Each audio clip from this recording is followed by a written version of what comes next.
ಎಷ್ಟು ಓದ್ರಿ ಏನು ಮಾಡಿದ್ರಿ ಆಮೇಲೆ ನಾಳೆ ಏನಾದ್ರೂ ಅದು ಹುಟ್ಟಲಿಲ್ಲ ಅಂದ್ರೆ ಇಲ್ಲಿಗೆ ಬರ್ಕೊಂಡ್ಬರ್ಬೋದು. ಬೇರೆ ಕಡೆ ಹೋದ್ರೆ ಸಮಸ್ಯೆ ಬರೋದಿಲ್ಲ. ಇಲ್ಲ ಹುಟ್ಟಲಿಲ್ಲ ಅಂದ್ರೆ ನೀವು ರೈತ ಸಂಪರ್ಕ ಕೇಂದ್ರಕ್ಕೆ ಬಂದ್ರಿ ಅಂದ್ರೆ ನಿಮ್ಮ ಆಧಾರ್ ಹೆಸರು ಮೇಲೆ ನಿಮ್ದು ರಿಸಿಪ್ಟನ್ನು ಬೇಡ, ಇಲ್ಲಿ ಆಧಾರ್ ನಂಬರ್ ಕೊಟ್ರೆ ಯಾವತ್ತು ಓದಿರಿ, ಎಷ್ಟು ಗಂಟೆಗೆ ಓದಿರಿ, ಯಾವ ಬೀಜ ಓದಿರಿ, ಆ ಬೀಜಕ್ಕೆ ಎಷ್ಟು ಸಬ್ಸಿಡಿ ಸಿಕ್ತು ಎಲ್ಲ ಡೀಟೇಲ್ಸ್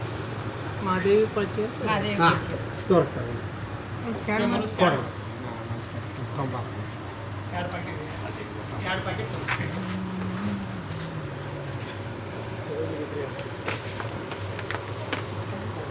ಸರ್ ಕೈಗೆ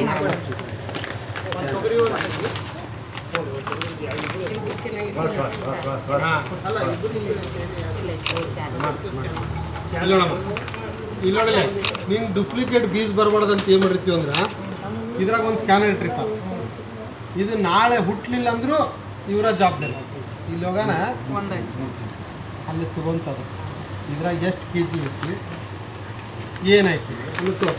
ಆಮೇಲೆ ಇದಕ್ಕೆ ಎಷ್ಟು ಸಬ್ಸಿಡಿ ಸಿಕ್ತು, ಇದಕ್ಕೆ ನೀ ಎಷ್ಟು ರೊಕ್ಕ ಕೊಟ್ಟು ಸಬ್ಸಿಡಿ ಎಷ್ಟು ಕೊಟ್ರಿ ಅದೆಲ್ಲ ಸಿಗುತ್ತೆ.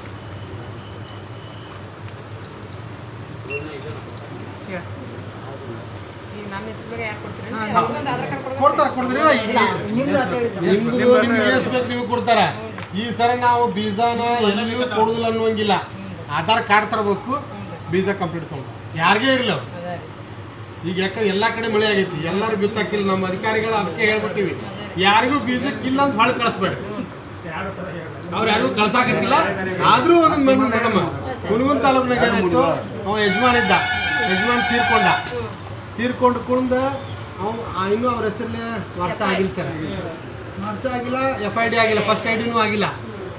ಅವ್ರು ಬೀಜಕ್ಕೆ ಬಂದಾರ ಇಲ್ರಿ ನಿಂದ್ರಿಸ್ರಿ ಭಾಳ